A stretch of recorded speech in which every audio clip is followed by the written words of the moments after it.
ada. Mungkin dari saya cukup tambahan doang. Kebetulan Mbak Materi sebenarnya kemarin Yayan sama Siola. Baru buat ekobriknya aja.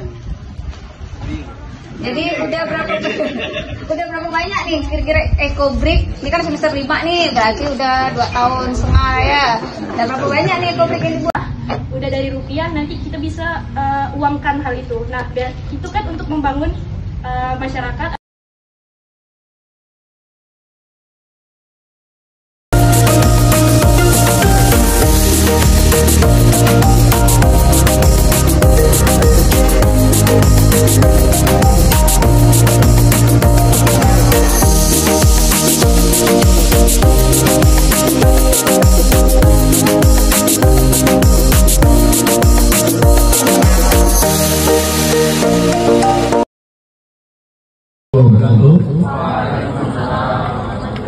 Selamat pagi, salam sejahtera bagi kita semua.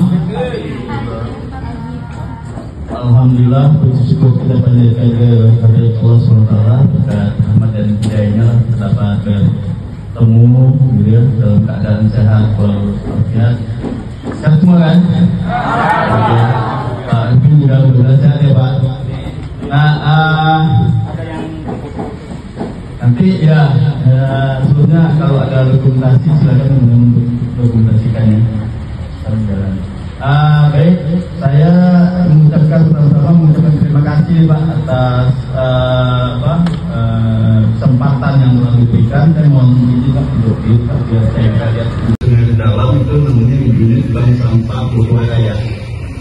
Jadi ada di sana, kemudian saya donasi ibu kawan-kawan sana itu sibuk pada event-event UMKM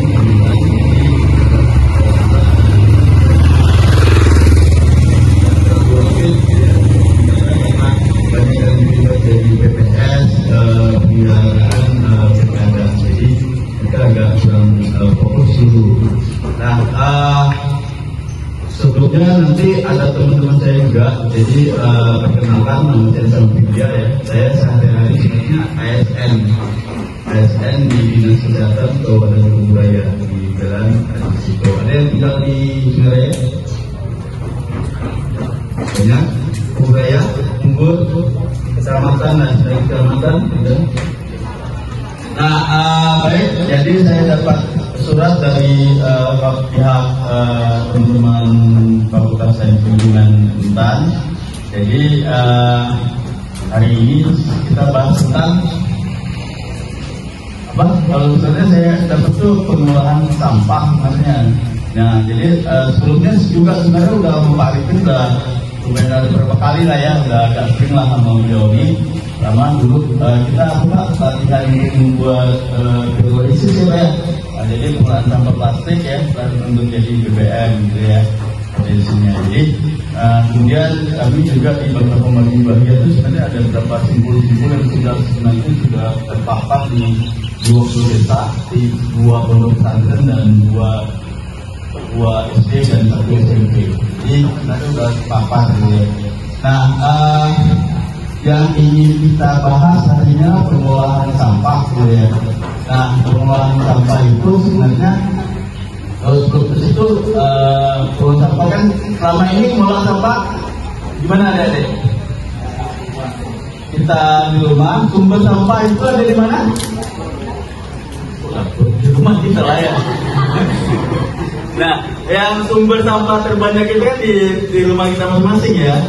Nah, jadi sampah kalau berdasarkan sistem informasi pengelolaan sampah terpadu yang diolah oleh Kementerian Lingkungan Hidup itu kan sumber sampahnya itu yang terbesar ada di rumah tangga. Kemudian sampah yang selanjutnya yang terbesar ada di pasar tradisional. Kemudian industri lah ya, kayak warung apa semacam. Kemudian sumber sampah yang jenis sampah yang terbanyak itu adalah sampah organik ya, 42% dari itu. Sisanya nomor urut 2 adalah sampah plastik ya, sampah plastik itu mungkin sekitar 35% gitu ya. Kemudian sampah sampah yang residu ya, residu itu bisa aja. Jadi nanti hari ini teman-teman sebenarnya, karena kawan-kawan mahasiswa ini kan sebenarnya fakultasnya teknik lingkungan. Nah, kalau ini awam ya, saya awam tentang teknik lingkungan ya. Berarti kawan-kawan punya ke depan tuh punya ada solusi lah, bagaimana membuat pengolahan sampah ini.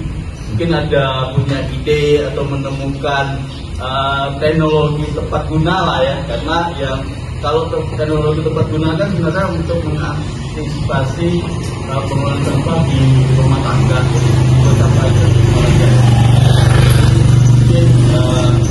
salah menemukan ide atau gagasan untuk membuat solusi teknik mengolah sampah di rumah tangga yang murah meriah sederhana gitu kan. Nah itu baru ini. Nah pengolahan sampah yang kita lakukan selama ini kan di rumah itu kan ada keungkapan, maksudnya kami lah ya, di rumah Pak kadang-kadang memang naik turun Pak ya, kadang malas, kadang bisa lah ada waktu untuk milah gitu ya. Nah tong sampah kami di rumah itu kan ada berapa tong sampah ya. Nah selama ini kan sampah apapun masuk, misalkan masuk di satu tong sampah itu ya campur gitu ya. Nah kadang dimana kita bisa lah organik sama sampah kering gitu ya, bisa. Nah itu kan kita kumpul ya, prinsip 3R kan. Itu pengolahannya kita kumpul, angkut.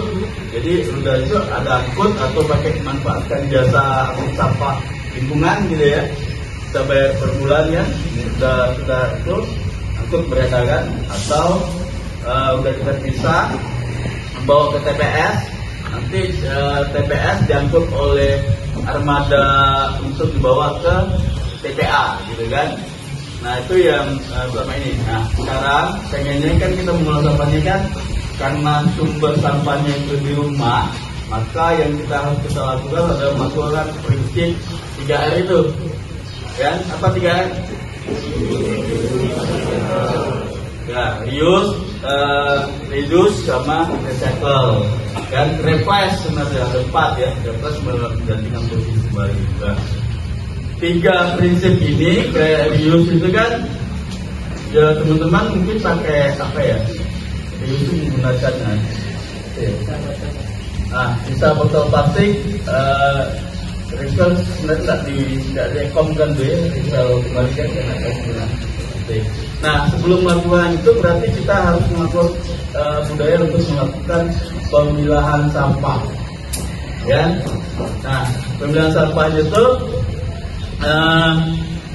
ternyata ya, jadi setelah saya geluti nih Pak, masalah sampah plastik ya, anorganik plastik itu ternyata banyak jenis gitu ya. Ada PIT, ada PP, ada macam-macam tuh kan. Ada logo segitiga kan, 1 sampai order 7. Jadi ada kode-kode plastiknya. Nah kode-kode itu sebenarnya menginformasikan kepada kita bahwa itu ada manfaat, ada bahayanya juga kan.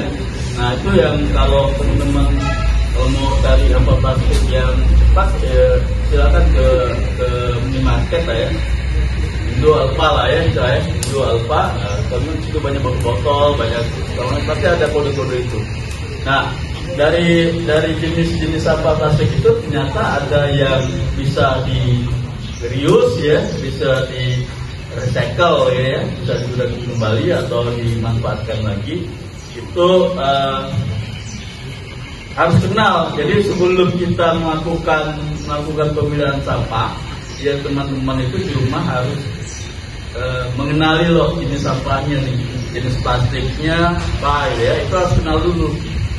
Kenapa harus kenal ya? Karena biar benar nih pilahnya. Kenapa harus kita pilah? Ya kita harus pilah itu karena memudahkan proses penimbangannya di bank sampah sesuai jenisnya kan. Karena pilah itu kan untuk menyesuaikan jenisnya masing-masing sesuai dengan jenis.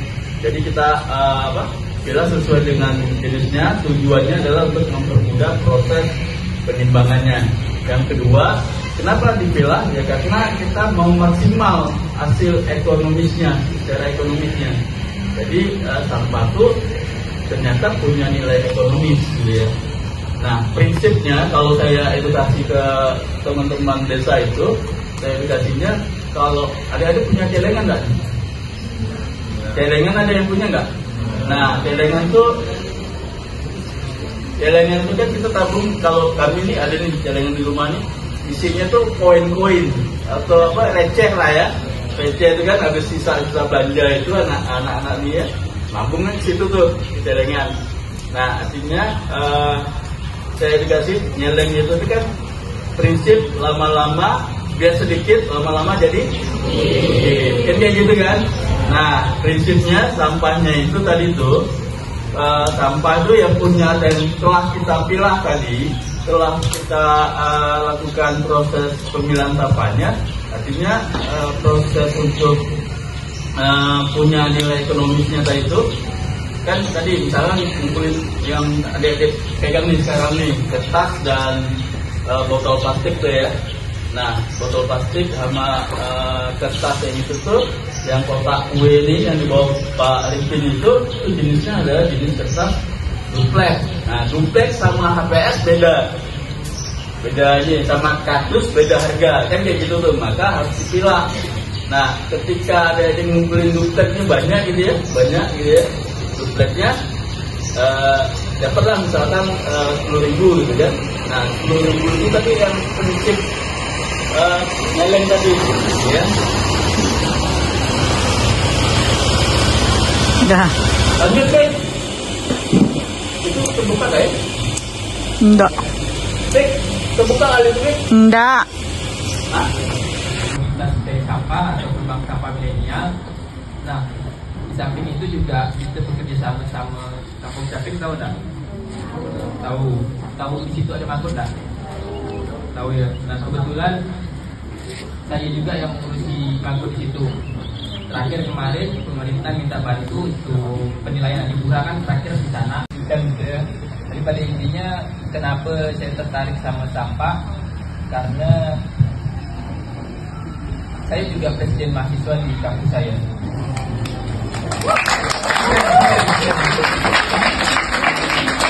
Bukan maksud membanggakan, dan saya juga pernah menjabat sebagai koordinator dari Nusantara Pulau Jawa.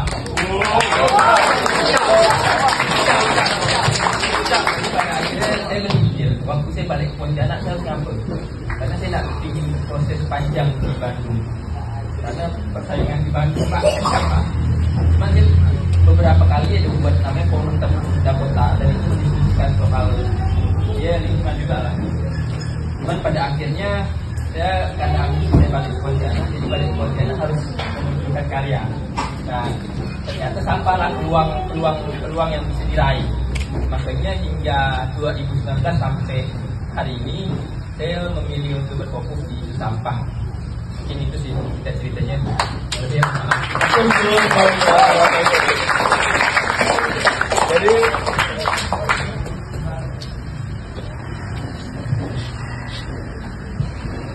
Jadi itu tadi sekelumit ya sama yang dilakukan Bang Taufik, dan dari dia sebenarnya sosok orang.